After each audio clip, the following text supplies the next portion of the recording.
अभी 5 साल होने वाला है आर्ट एंड प्रैक्टिस को कॉर्पोरेटाइज करने के बाद, अभी 5 साल होने वाला है।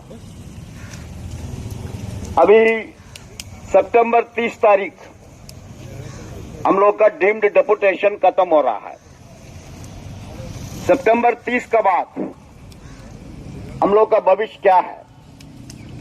हम लोग सरकार में रहेगा, हम लोग को कंपनी में डालेगा, ये सरकार का मन में क्या है, ये एक बहुत बड़ा सवाल है। लेकिन आप सबको मालूम है, all India defence employees federation ने मद्रास हाई कोर्ट में सरकार का नीति के खिलाफ में लड़ाई करने के बाद यही मोदी सरकार ने एक आश्वासन दिया कोर्ट में राइटिंग में, अब एक भी कर्मचारी को जबरदस्ती कंपनी का कर्मचारी नहीं बनेगा। उनका इच्छा का अनुसार सरकार में रहेगा तो सरकार में रह सकता है, कंपनी में जाना है तो कंपनी में जा सकता है। तो उस कमिटमेंट का वजह से एआईडीएफ का लड़ाई संघर्ष और एआईडीएफ का लीगल बैटल का वजह से आज ऑर्डिनेंस फैक्ट्रीज का तो 59,000 एम्प्लॉइज है, इंक्लूडिंग ऑफिसर्स, उनका सर्विस सुरक्षित है। लेकिन सरकार प्रयास कर रहा है कैसे भी हम लोग को कंपनी में लेके जाने का। उन्होंने सभी 7 सीएमडी को डायरेक्शन दिया, अब सबको बुला के अब्सॉर्प्शन पैकेज का मीटिंग करो। तो हम लोग भी क्या किया, सबको एक मंच में लेके आ गया। हमारा 45 साल का अनुभव में आईओएफएस ऑफिसर्स, उनका एसोसिएशन कभी भी हम लोग के साथ एक जॉइंट एक्शन में और कोई जॉइंट चिट्ठी में दस्तखत करने का अभी तक आया नहीं है। हो गया, उनका भी भविष्य का सवाल है। तो उन लोग भी हम लोग का मंच पर आ चुका है। हम लोग सब मिलकर United Forum of Ordnance Employees बनाया, ठीक है। उसमें आईएनडीडब्ल्यूएफ अभी भी ज्वाइन नहीं किया, लेकिन हम लोग यूनाइटेड फोरम का तरफ से क्या डिसीजन कर रहा है, निर्णय ले रहा है, आईएनडीडब्ल्यूएफ भी उसको समर्थन कर रहा है। अभी तक तो उसका खिलाफ में आईएनडीडब्ल्यूएफ नहीं गया। तो उसका मतलब क्या है, सब लोग इकट्ठा हो गया। अभी सीडीआरए का बाहर में 2 एसोसिएशन है, एक एनडीएनजी और एनडीजीओबी, उन लोग भी इसमें है। तो उसका मतलब ऑर्डिनेंस फैक्ट्रीज का अंदर कितना भी रिकॉग्नाइज्ड एम्प्लॉइज ऑर्गेनाइजेशन है, उसमें एक भी ऑर्गेनाइजेशन अभी बाहर नहीं है। तो हम लोग सब मिलकर निर्णय लिया। हम लोग का डिमांड क्या है? हम लोग का डिमांड है सरकार हमको जबरदस्ती डीम्ड डेपुटेशन में कंपनी में भेज दिया। हमने किसी भी राइटिंग में नहीं दिया हमको कंपनी में भेजो करके, कारण हम केंद्र सरकार का नौकरी करने के लिए आया, देश का सेवा करने का डिफेंस में आया। आपने हमको भेजा डीम्ड डेपुटेशन में, तो इसीलिए सरकार का तरफ से हम लोग डिमांड रखा है उनका सामने, अरे बाबा एक नोटिफिकेशन इश्यू करो, आप एक नोटिफिकेशन इश्यू करो। ऑर्डिनेंस फैक्ट्रीज का 59,000 कर्मचारी आज का दिन डीम्ड डेपुटेशन में है, वो सब रिटायरमेंट तक उनका सेंट्रल गवर्नमेंट एम्प्लॉई का स्टेटस में रहेगा। तो अब्सॉर्प्शन पैकेज हम लोग का डिमांड नहीं है, फिर अब्सॉर्प्शन पैकेज का मीटिंग को क्यों जाएंगे? उन्होंने 6 जगह में मीटिंग रखा है, आप सबको मालूम है, देहरादून, कानपुर, उसके बाद कलकत्ता, फिर पूना, जबलपुर और आवड़ी, 6 जगह में इनका मीटिंग रखा है। देहरादून का मीटिंग में हम लोग कोई नहीं गया, हम लोग का कुर्सी पूरा खाली था। फिर उन्होंने कानपुर में रखा है, बहुत कोशिश किया, ऑफिसर लोग आके अलग अलग नेता लोग से बात करने का कोशिश किया, फिर भी कोई नहीं गया। कॉन्फ्रेंस हॉल में हम लोग का तरफ से कुर्सी पूरा खाली था। फिर कंडेंसर फैक्ट्री काशीपुर आईबी में मीटिंग रखा, उधर भी कोई नहीं गया। तो इन लोग ने लिख के दे दिया, सीएमडी लोग ने, हम लोग क्या करेगा, मीटिंग बुलाता इन लोग आता नहीं है। फिर सरकार ने खुद ऑर्डर इश्यू किया, बाकी 3 मीटिंग कैंसिल करो, तो कैंसिल हो गया। अभी सरकार चुप है, लेकिन चुप नहीं है, अब 2 इश्यू आ गया। एक हफ्ते का पहले उन्होंने एक ऑर्डर इश्यू किया डायरेक्टरेट ऑफ ऑर्डिनेंस को, आपने एक पोर्टल बनाओ, एक डैशबोर्ड बनाओ, कंप्यूटर में एक प्लेटफॉर्म बनाओ, उसमें सभी कर्मचारी से ऑप्शन पूछने का काम शुरू करो। वो डायरेक्शन दे दिया। और कल परसों और एक ऑर्डर आ गया सैंक्शन डिस्टेंस का ऊपर सभी फैक्ट्री में। अभी आपका फैक्ट्री में 1200 का ऊपर है, लेकिन आपका सैंक्शन दे दिया 700 कुछ। अब बाकी लोग, लेकिन हम लोग को मालूम है यह सब नाटक इन लोग करेगा करके, इसीलिए सबसे पहले हम लोग राजनाथ सिंह को चिट्ठी लिखा है। बाबा, आप कोर्ट में क्या आश्वासन दिया एआईडीएफ का केस में? जब तक इन लोग सरकार कर्मचारी है, इनका प्रमोशन सुरक्षित है। हमारा प्रमोशन कैसे होता है? हमारा सैंक्शन डिस्टेंस का ऊपर प्रमोशन होता है। अभी आप सैंक्शन डिस्टेंस में आधा कम कर दिया, पर हमारा प्रमोशन कैसे होगा? तो ये कंटेम्प्ट ऑफ कोर्ट नहीं होगा। सरकार का खिलाफ में हमको कंटेम्प्ट ऑफ कोर्ट फाइल करना पड़ेगा। ऐसा नोटिस हम लोग ने इश्यू किया, लेकिन अभी फिर भी कल उन्होंने चिट्ठी इश्यू किया टीसीएल फैक्ट्रीज में आधा स्ट्रेंथ काट दिया। अब ओसीएफआरडी में भी 1150 कर्मचारी है, उधर सैंक्शन दे दिया 600। ठीक है, हमारा क्या, हम तो कंपनी का कर्मचारी नहीं है। आप तो सैंक्शन दिया कंपनी के लिए, हम तो आपका कंपनी का कर्मचारी नहीं है, हम तो सरकार कर्मचारी है। आपने कोर्ट में आश्वासन दिया इनका प्रमोशन में कोई तकलीफ नहीं होगा करके। हमारा प्रमोशन सैंक्शन स्ट्रेंथ में होता है, तो उस सैंक्शन स्ट्रेंथ का अनुसार आप हमको प्रमोशन देना पड़ेगा। ये तो नियम है, ये कानून है, आपने खुद कोर्ट में एग्री किया। इसलिए साथियों, हम लोग को डरने का कोई जरूरत नहीं है। इन्होंने सैंक्शन स्ट्रेंथ कम किया, इन्होंने ऑप्शन पूछने का सवाल रेज किया, ये सब में हम लोग को डरने का कोई जरूरत नहीं है, इसका कोई सवाल ही नहीं है।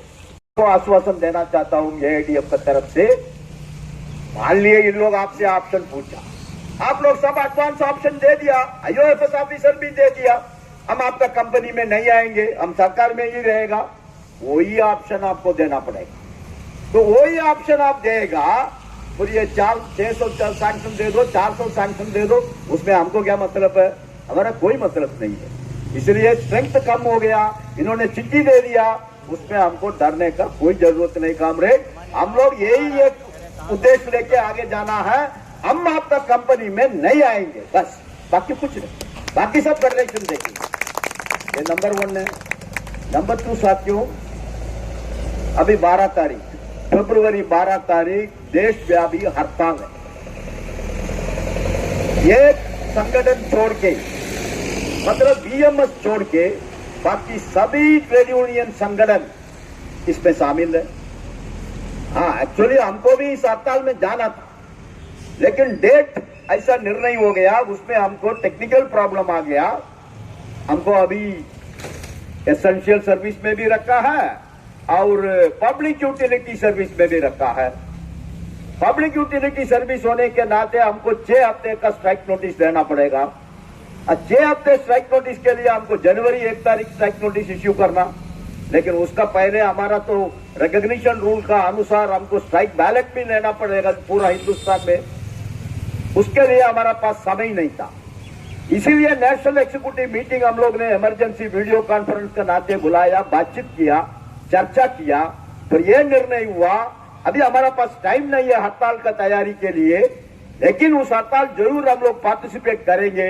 1 घंटा उस दिन हम लोग नाराबाजी करके, डेमोन्स्ट्रेशन करके ड्यूटी में 1 घंटा लेट जाएंगे, ये तो हमारा निर्णय है। लेकिन क्यों? हमको अभी भी समझ में नहीं आ रहा है बीएमएस इसको कैसे सपोर्ट कर रहा है। ट्रेड यूनियन है, ठीक है, राजनीति अलग है, इसमें क्या वर्कर का फेवर में है कि बीएमएस उसको समर्थन कर रहा है, हमको आज भी समझ में नहीं आ रहा है। क्या वर्कर का फेवर में है? अरे इस देश का पूरा मालिक लोग का कितना भी संगठन है वो इसको स्वागत कर रहा है। तो मालिक लोग का संगठन कोई विषय को स्वागत कर रहा है, उसका मतलब क्या है? वो कानून उनका फेवर में है, इसलिए वो स्वागत कर रहा है। मजदूर का फेवर में है तो उन लोग विरोध करेगा।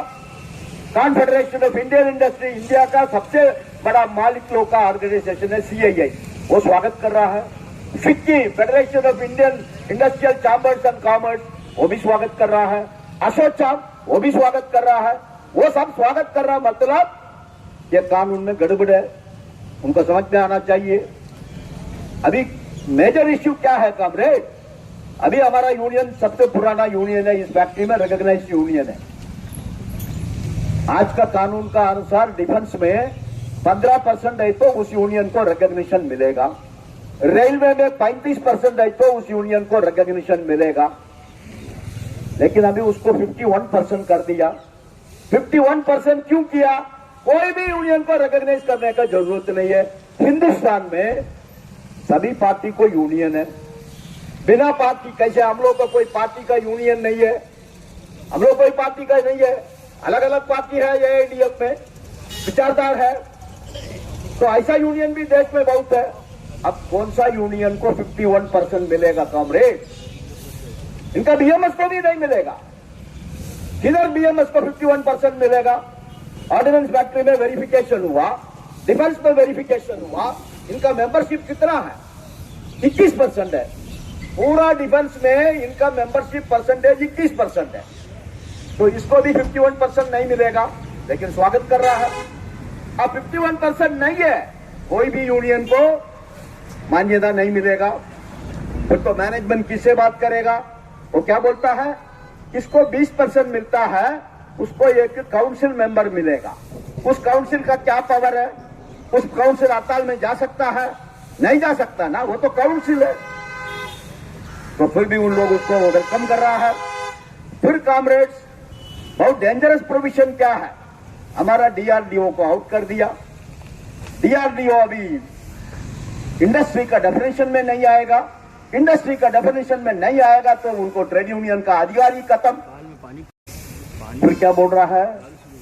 वर्क्स कमिटी नहीं रहेगा।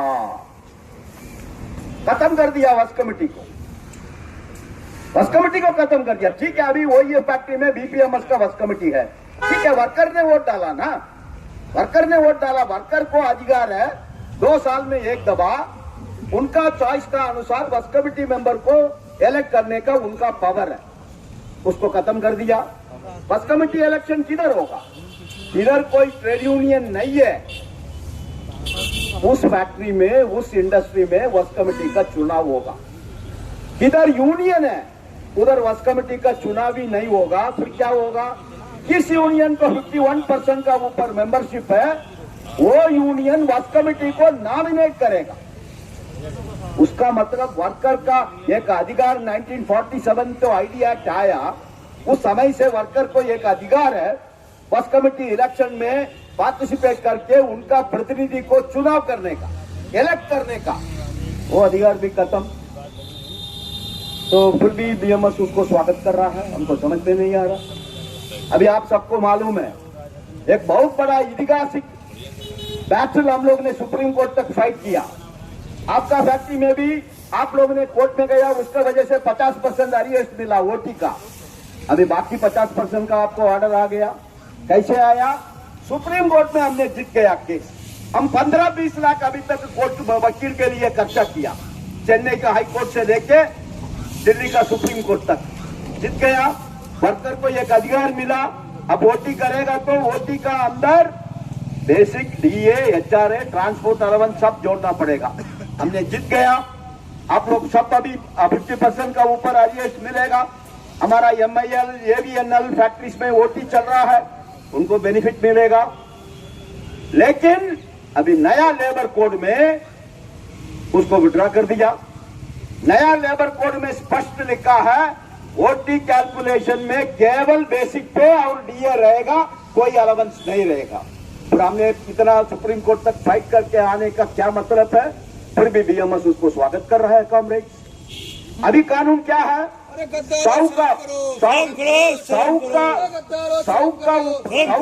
ऊपर कोई कंपनी में वर्कर काम कर रहा है, 100 वर्कर का ऊपर काम कर रहा है, उस कंपनी बंद करने के लिए सरकार का अनुमति का जरूरत है।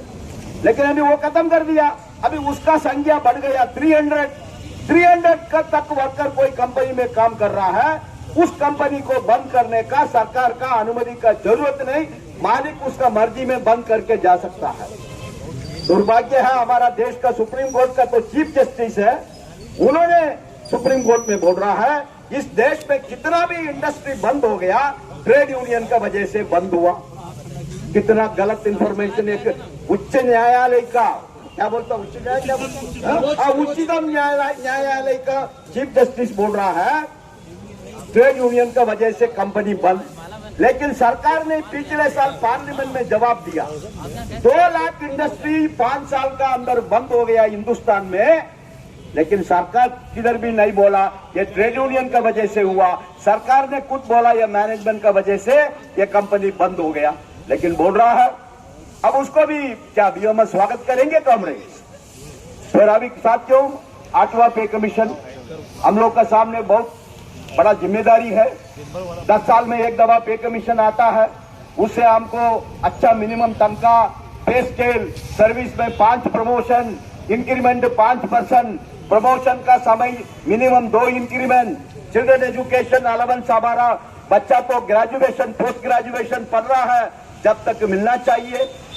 पे कमीशन में उन्होंने ओल्ड पेंशन को इंक्लूड ही नहीं किया, तो उसके लिए हमारा लड़ाई है। 69 लाख पेंशनर है हमारा देश में, उसको भी पे कमीशन में इंक्लूडेड नहीं है, उसको भी फाइट करना है। विषय बहुत है कॉमरेड्स। अभी आज इसी आपका कॉर्पोरेट प्रोडक्टिविटी मीटिंग में आपका फैक्ट्री का गारंटी वेजेस हमने तो वकील नोटिस इश्यू किया क्लोथिंग फैक्ट्री आवड़ी यूनियन की तरफ से। तुम कंसेप्ट ऑफ कोर्ट कर रहा है, कोर्ट में तुमने क्या बोला सभी सरकार का ऑर्डर इनको लागू होगा। सरकार का ऑर्डर है पीस वर्कर को गारंटी वेजेस देना पड़ेगा, तुम दिया नहीं है, तुम्हारा ऊपर हम कंटेम्प्ट क्यों नहीं फाइल करेंगे। वो विषय है। आपका टेक्सटाइल का गारमेंट का विषय है, बहुत इश्यूज है। आज का प्रोडक्टिविटी काउंसिल मीटिंग में हम लोग चर्चा करेंगे, डिस्कस करेंगे। आप चिंता करने का कोई जरूरत नहीं।